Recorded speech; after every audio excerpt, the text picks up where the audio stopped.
And welcome back, everyone. Welcome back.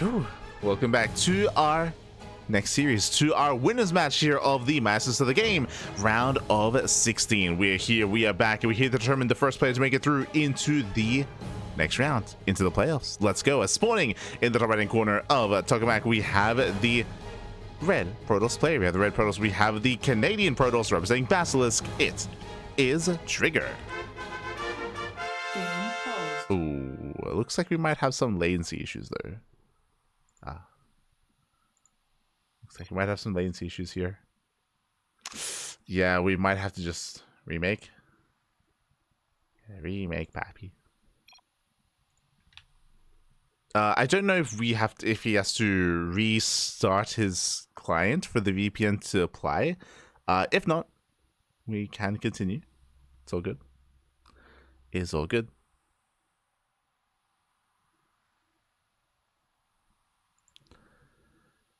As our players are setting up, but once again we have our vetoes. As a reminder, best of five between Trigger and Reynor. The initial matches were best of threes, but now moving forward, the winners match, elimination match, and decider match are going to be best of fives instead. So we have plenty more matches ahead of us, plenty more matches to come.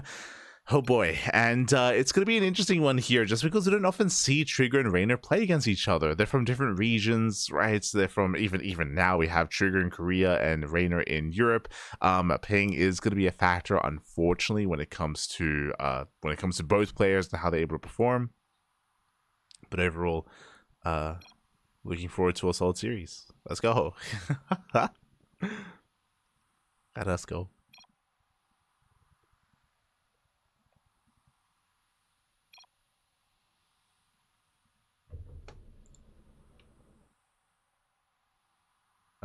It looks like the rule set for our players is Central, West, Central, I would imagine.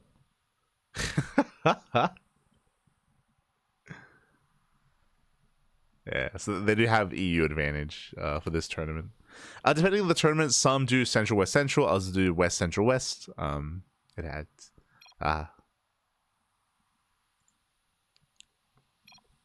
There we go. Jumping in.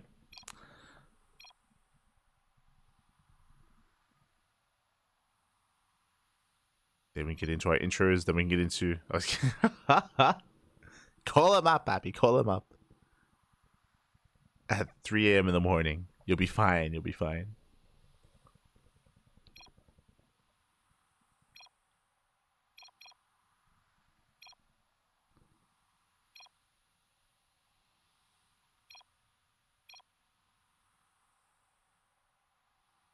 Game resumed. So there we go. As here we go, spawning in the right hand corner of Tokamak, we have the Canadian Protoss. It is Trigger. And spawning in the bottom hand corner, we have the blue Zerg player with the Italian Zerg representing Basilisk. It is Reynor.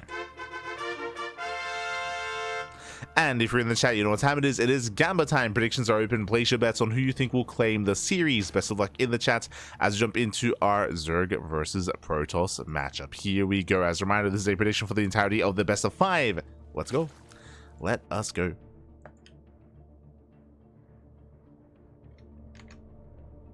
Turn off the webcam. That might help, I guess. Bearing in mind that the issue is like ping to the server, not necessarily an internet thing. So I don't know if that'll really help much. It's just the ping to Central.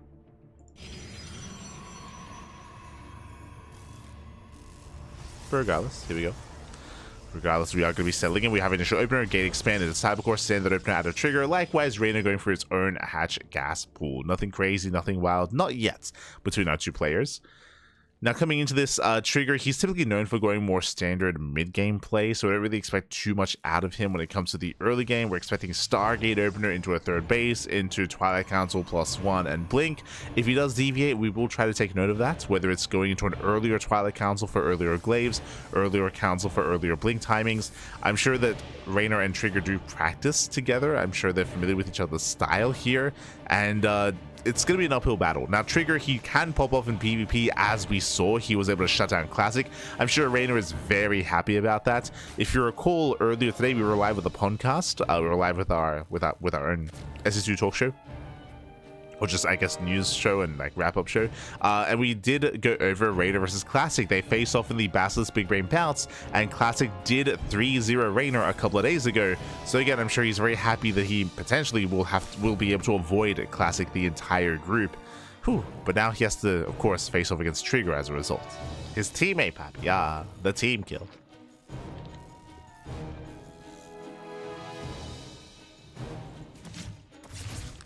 Setting up. So far so good. Stargate open out of Trigger. Does open Stalker, which is not of the norm. I just realized.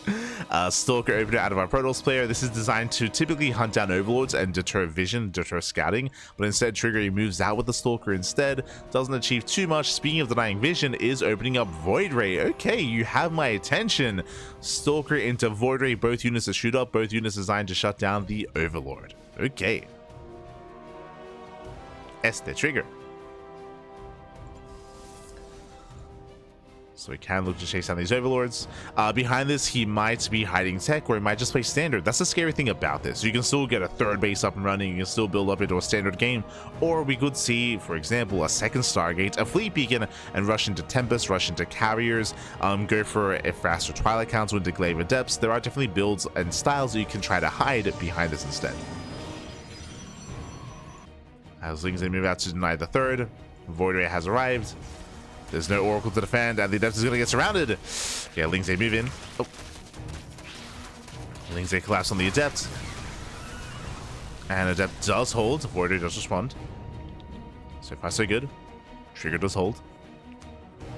Holds, he defends, has yet to hunt down the Overlords, and Trigger, he's going for double Robo. Okay. This was not one of the options that I was expecting. I was expecting either Stargate to Sky Toss, Twilight Council with the Glaive of Depths, double Robo +1 on the horizon as well. I would imagine this is for a Bay into double Colossus production. That would make the most sense in my mind. It's a style, it's a build that we have seen rise in popularity in recent times. We saw a little bit of it over the past week. Overlord Scout is going to be denied, and Reynor, he sees nothing in the main base, and this should not be in the forefront of Reynor's mind. Double Robo of all things. Double Forge? Okay. Double Robo, double Forge. We have the Twilight Council on the way. This is very tech heavy here. Going into 2 upgrades at the same time, going into the Twilight Council as well, which means, yeah, we won't be able to afford the Bay. We are going for Immortal production.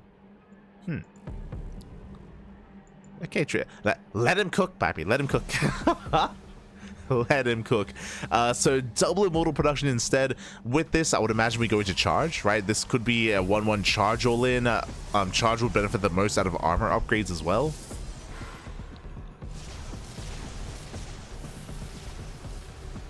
Instead of Glaive of Depths, yeah, armor upgrades on the way. Shows that upgrade. Meanwhile, back at home, Reynor going blindly here into his own Spire play into Mutas. Did go for a safety Roach Warren, did run up to 3 base saturation. Muted play on the way. Honestly, this is gonna get a little bit rowdy. It's gonna get a little bit chaotic.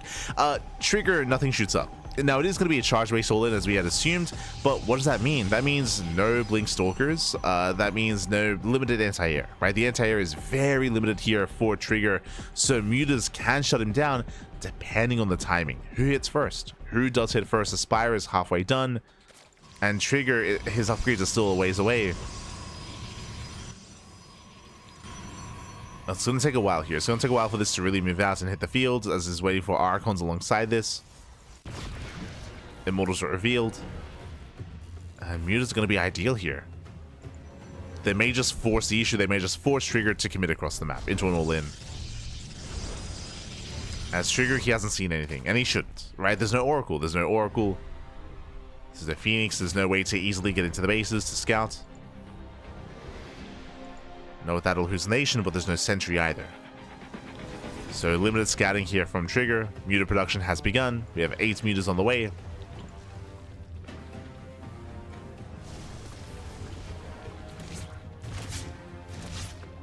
Oh, Super Observer gets sniped.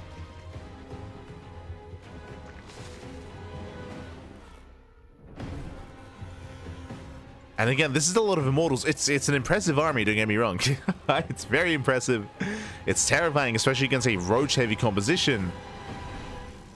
Oh, Reynor, I don't think he's fully aware. He's going into Overlord speed. Numerous has Carapace. This is going to be for him move out. He's pushing out with not just roaches, with queens as well. But I don't think if he really, I don't think he really should. There we go. He does spot the army. Spots the army. Mutas move in. Trigger, he's unprepared, unaware. And probes are going to go down. Yeah, 5, 6 probe kills already. Now going into the main base. No cannons, no shield batteries. Trigger, he commits. He's all in. Trigger, he's completely all in. And we can see that Reynor's maxed. Reynor, he's maxed out. With Ling Roach Ravager coming in for the surround. Oh no, the Miles. It locks down the Immortals. And doesn't even need to bile. He does focus on every single Immortal. With that Trigger, he's falling apart. Reynor moves in. Again, it was a cheeky build out of Trigger going into Mass Immortal, which could have worked. Except Spire is a hard counter. Like going into Spire, going to mutas like this, does completely shut him down. GG gets called, and Reynor takes game number 1. Whew. GG. GG, well played. Reynor does take a lead in the series. Again, just a really unfortunate setup or circumstances there for Trigger. He had a cheeky build, which was really cool to see. Unfortunately, was really cool to see. Unfortunately, we saw that, alas, Reynor, he was blindly going into a Spire play into mutas, which was almost a hard counter, as nothing showed up. There was no Blink Stalkers, no Phoenixes, no response. He had Mass Immortal, and that did nothing against that. Likewise, Reynor, he was able to build up a large enough army to catch the army out in the center of the map. It would have been different if Trigger was defensive. If Reynor was pushing into a defensive setup, into offensive Protoss player, different story. But as we saw, Trigger, he was forced out into the open because of the mutas, right? He was forced out into the open, and that's when he could be surrounded, could be shut down. GG. GG, well played.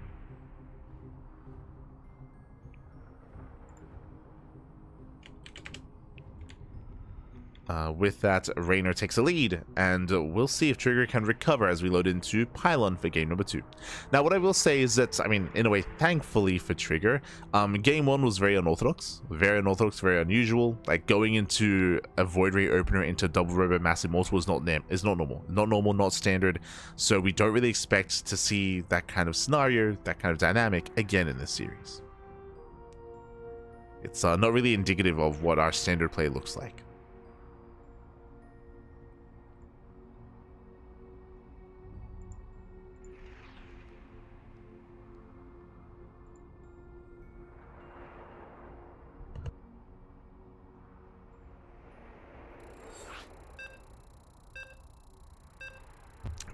Here we go. We're loading into Pylon. Pylon is going to be a much smaller map. The map pool, of course, much smaller. Shorter rush distance by ground. Aggression is favored. All-ins are favored here on Pylon. And of course, that goes both ways. And we'll see who strikes first.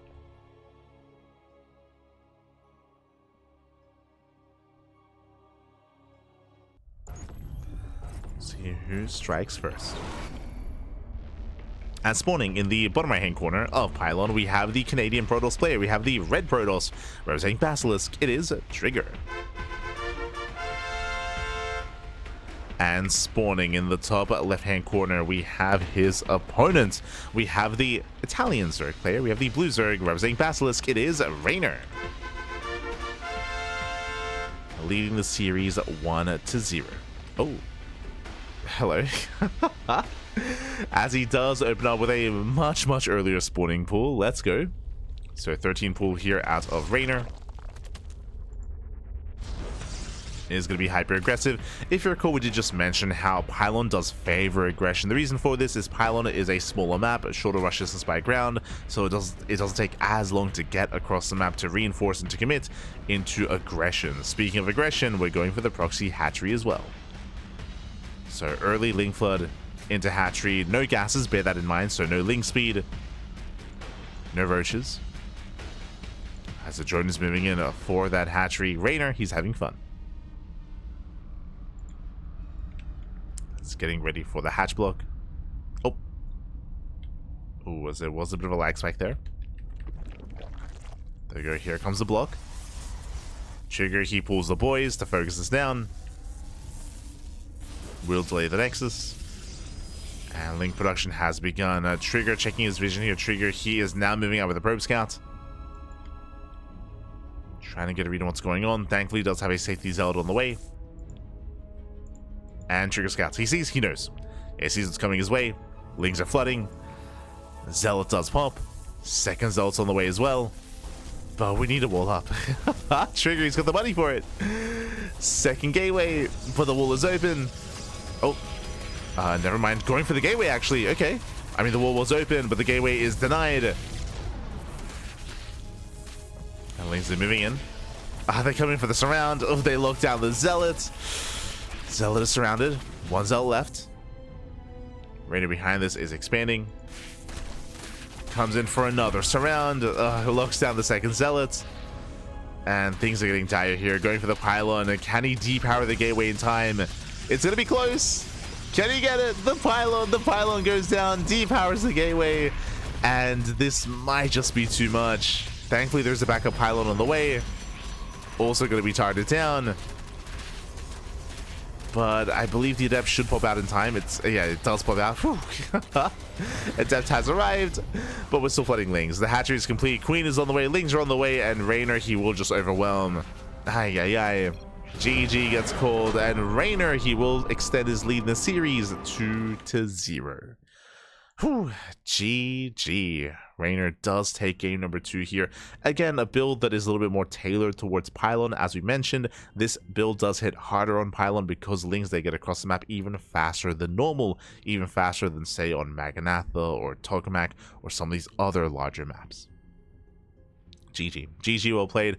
Unfortunately, Trigger, he had a bit of a later reaction to what was going on. I'm specifically referring to his late reaction to wall off. He had the money for it. He scouted with a probe, but it took a couple of extra seconds for him to start to throw down that gateway. Those extra seconds, they mean more progression, more health, more HP, more shields to preserve that wall, to preserve that gateway, to be able to build up, set up, and potentially pull off a defense. Every second does count. As you saw, the adept was seconds away from finishing the zealot as well. Like, every second did count there and did barely go the way of Reynor. GG. GG, well played. With that, we're getting into game number 3, potentially the final game of the series. As a reminder, this is a best of 5. First to 3 wins will claim it, and Reynor needs one more to claim the series and to have the luxury of going to bed, to ending his tournament run early here to make it through into the playoffs. Oh boy. So players are getting ready, and the pressure is on Trigger. The pressure is on. He's already achieved so much. Like, Trigger, he did so well in the first round against Classic, but here against Reynor, he is struggling. And we'll see if he can redeem himself. We'll see if he can recover and make a series out of this. If not, do not fret. If you're a fan of Trigger, this is the winner's match, which means there is a safety net, right? There's a safety net underneath the players to catch them as the loser of the series goes down to the decider match. They'll have another opportunity to make it through. They'll have another opportunity. For now, we are getting into game number 3, Ultra Love. Ultra Love, another one of these smaller maps, also has a shorter rush distance by ground. We're expecting more aggression out of Reynor here. Oh boy, not the same kind of aggression, but aggression nonetheless. As spawning in the top right-hand corner of Ultra Love, we have the Italian Zerg player. We have the blue Zerg representing Basilisk. It is Reynor. One game away from advancing on into the playoffs. And spawning in the bottom left-hand corner, we have as opponent, we have the Canadian Protoss player, the red Protoss representing Basilisk. It is Trigger, who is down heavily in this series. Justify back here and now to have a chance to claim the series and make it into those playoffs. As I did mention, as a reminder, there is that safety net underneath the players. There is another opportunity for them for whoever does lose this series. But ideally, you do want to make it through as quickly as possible, especially Trigger, right? Here it's, what, almost 5 a.m. in the morning. It's almost 5 a.m., baby. For Trigger, it's almost 4 a.m. Like, especially Trigger, who is he's not a degen, all right? He's not like a Max Pax. He's not like a Clem. He's not one of these players that often stays up until 5, 6, 7 a.m. in the morning to play in tournaments. Like Trigger, he goes to bed at a reasonable hour. He's responsible, typically. Not anymore. Like that, he's so these are some brutal start times for those in Korea. They are brutal. Here we go.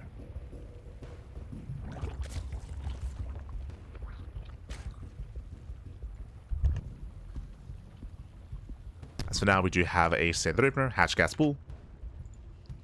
Have our hatch gas pool. I see in the chat, whole of Group A today. Yes. The plan is to cover the entirety of Group A. Tomorrow is Group B, day after Group C, and the day after Group D. So every day here is going to be one of the groups.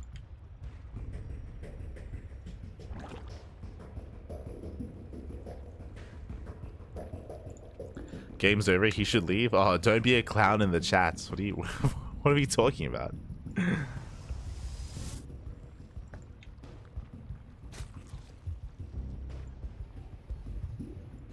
I don't think trigger overstayed is welcome. Like what? I don't think the last game was indicative of like a fantasy GG timing at all.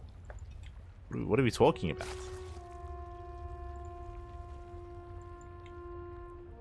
So just a reminder to be respectful of the players. SMH. As for now, Reynor, he's setting up for his third. Again, hatch gas pool into a third base. Nothing crazy, nothing wild. Pulls out of gas, gets into link speed. Meanwhile, back at home, we have a Stargate opener out of trigger.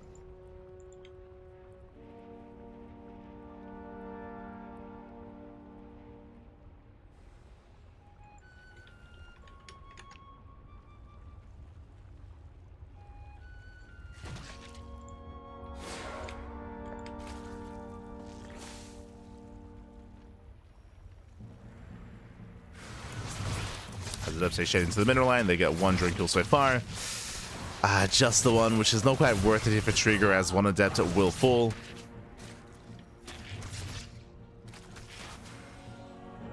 And will shade away.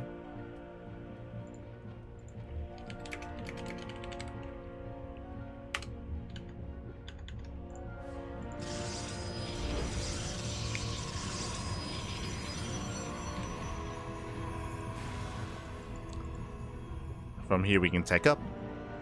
And so far, everything's looking a little bit more normal. I mean, Trigger, he wasn't really able to get into his game last time. So from here, third base into tech, Forge, Twilight Council is what we're expecting out of Trigger. We'll see. See if he has something different for us. As Reynor did invest quite heavily into these Zerglings. He's moving out. Moving out across the map. The Oracle is revealed, and it is go time for Reynor. He's going for the third. Back at home, there's one adept to defend. And the trigger, he does skip the second Oracle. Oh no. No. He skips the second Oracle, which means he got a full surround. That's going to be a cancel on the third base. That is a brutal start here. Brutal start for Trigger. Again, no second Oracle. Third base is cancelled, and Trigger, he's stuck on two bases. He cannot expand. I mean, thankfully, the first Oracle did race back home, but we're going to force another cancel. No! Does force a second cancel. And Trigger's going for a two-base all-in. Two-base all-in, we have a Gateway Explosion, we have Blink on the way, +1 on the way. It's all or nothing here for Trigger. Once his upgrades kick in, it's go time. As he's going to have a 6-gate setup on two bases. Does run on the third once again. Thankfully, Reynor, he's playing it safe. Playing it safe, going for the Roach Warren. He's not going purely Link Hydra. If he did, then there could be an opening here. But a very comfortable start for our Zerg player.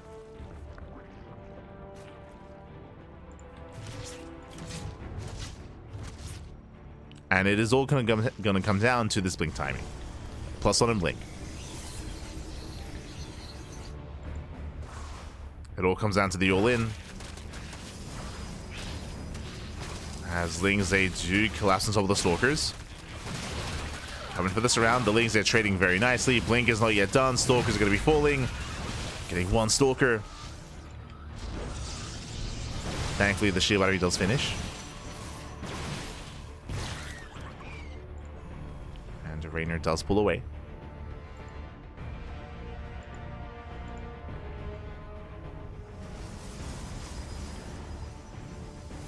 Reynor pulls away, and one mistake that Reynor could be making here is overdroning. We can see here 60 drones. 60 drones getting a fourth base. He is staying on a lower drone count. He's focusing, fixating on purely Ling Roach Ravager production. So he should have the army. He should have what it takes to hold, to survive. to defend against the Maskling Stalker.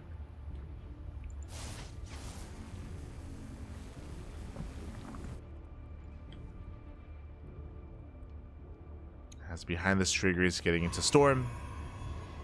Temple Archives on the way. Trigger, it looks like he might be tempted to just be more defensive here and to wait until Storm. Oh, as we're setting up some Drop Lords.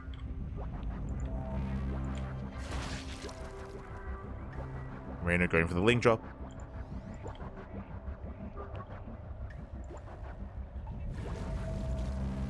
Does load up. Does hit the main.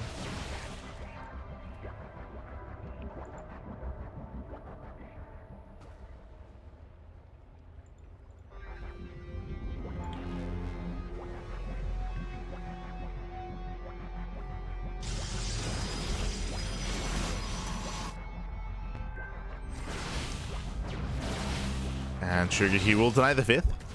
Oh, that's a kill, not a cancel. Okay. Does kill the 5th base. At the same time, Lings, they attempt to counterattack. So far, Trigger, he defends back at home. So far, so good. Link Drop does unload. As Trigger bleeds out a couple of Lings. Sorry, a couple of Stalkers. 2 of the Zerglings. And he's getting locked down. Yeah, he's getting locked down here. Ay. Brutal losses. Storm is not yet ready. And Lings, they pop off in the base as they get into the mineral lines. That's 6 probes going down. 9 probes even. Oh, God. 9 probe kills in the main. And Reynor, he trades well.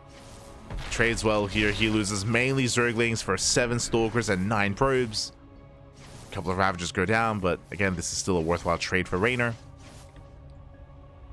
And behind this is Taking. Getting his 4th base, droning up. We have the Lurker Den on the way.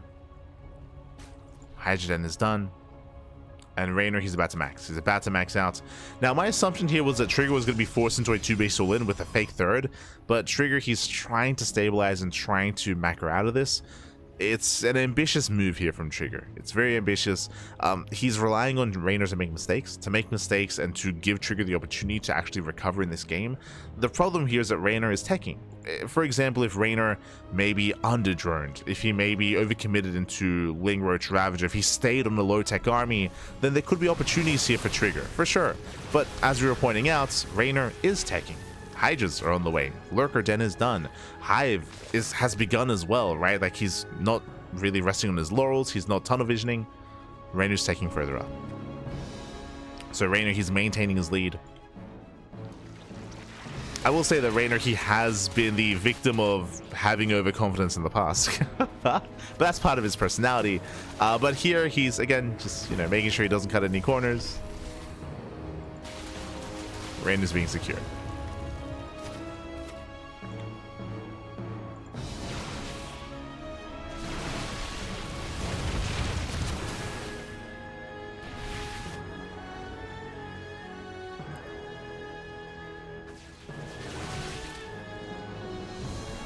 He's rotating. We do see Reynor setting up the surround. Oh my god.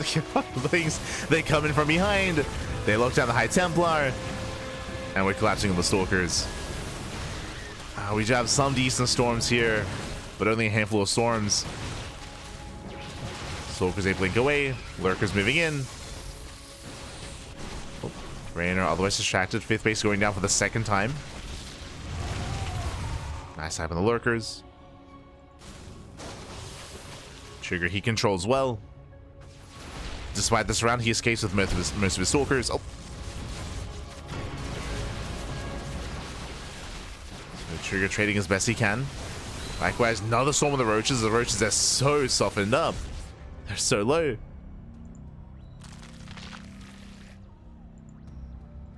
Okay. Likewise, these Lurkers are exposed. Oh. Doesn't quite catch them. We have 5 more Lurkers on the way, being 10 in total. Force a recall. Force a recall a handful of units. Lurkers are moving in. And Trigger is racing back. Reynor trying to catch him out. Speaking of, he does. High Templar, they don't get away. Nice storm in the Hydras. Lurkers are being cleaned up, at least the initial wave, but we have more Lurkers behind this. Yeah, Reynor still forcing his way in.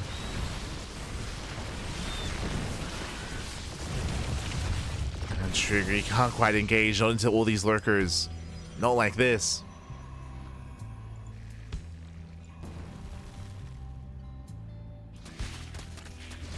As Reynor gets himself the base, gets himself the Nexus. Trigger sniping some Lurkers. Again, like, the controller's there. Unfortunately, the economy isn't, right? The economy isn't. He's stuck on 3 bases. Doesn't have the money to sustain this.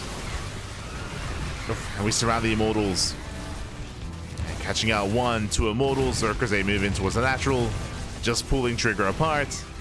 And GG gets called. GG gets called. Reynor, he will claim the series 3-0. Advancing on to the playoffs. GG. GG, well played. Congratulations, Reynor. He will claim the series. Does claim the series. Does advance on. A solid performance here out of Reynor. Again, Trigger, he had potential here, especially like game 1. Game 1 maybe dictated the pace of the series as well. Kind of was able to showcase that. Oh. There we go. As Reynor does take the 3-0. Again, I'm referring to Trigger going for a unique quirky build going into Mass Immortal. Unfortunately, the Muta play just completely shut him down and everything just went downhill from there. Reynor looking very comfortable in this best of 5. GG. GG, well played, Reynor. Now you can go back to the Rift, baby. You can go back to the Rift. As we have our first player through, and Trigger, he has some time to rest. He has some time to recover, as up next we have the elimination match. Oh boy. Up next, we do have our elimination match here, as we do have our results coming in. Reynor takes down Trigger 3-0. Up next, we have Classic versus Shin in another best of 5 in that elimination match. Meanwhile, we have Trigger waiting for the winner of Classic and Shin. So Trigger, he has some downtime here. We're going to be going on a break, and when we come back, we will have that PvZ between Classic and Shin. See you soon. See you soon after the break.